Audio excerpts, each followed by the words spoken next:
Je vous propose maintenant de passer directement à la fabrication du papier. Là, on assiste à un papetier qui remue sa pâte. Quand à l'œil il estimera qu'il y a assez de pâte en suspension dans l'eau, il va pouvoir arrêter de remuer.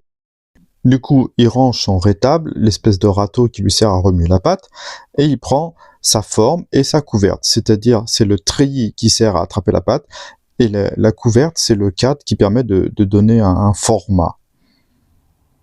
Au moment où j'ai fait ma visite, ils avaient mélangé des fleurs dans la pâte.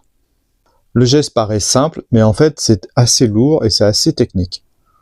Et je pense qu'il y a une bonne maîtrise, une bonne expérience à avoir pour réussir à faire des feuilles aussi belles. Comme la feuille reste posée sur la forme, il va falloir la coucher sur un feutre. Avec un petit geste, il arrive à la décoller. Voilà comment on obtient une belle feuille au format raisin.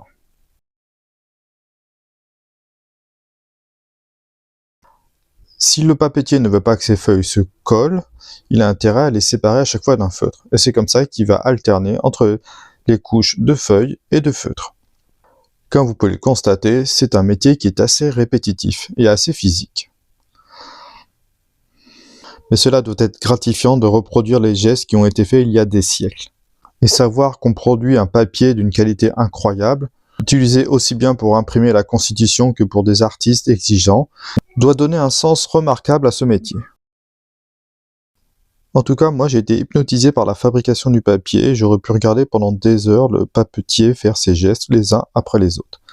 Et regarder cette pâte, franchement, ça donne envie. Ça me renvoie à l'enfance où je m'amusais à faire du papier mâché. Pour information, le moulin Richard de Basse a un site internet. Et sur ce site, on peut trouver leur boutique où ils vendent plein de papier. Donc moi j'étais sur place et j'ai pu me faire plaisir. Comme avec ma femme, on aime peindre, dessiner. On a vraiment eu un choix remarquable, des papiers d'une qualité vraiment remarquable, incroyable. Il y en a pour l'aquarelle, aussi bien la calligraphie, n'importe quoi. Il y a du papier à grains plus classique, mais toujours vraiment d'une qualité. Enfin, c'est du papier qui dure des centaines d'années. Hein, c'est pas du papier industriel. Et puis en fait, quand vous allez peindre, commencer un travail là-dessus, c'est un papier qui a déjà une histoire. Et à mes yeux, un papier comme ça n'a pas de prix.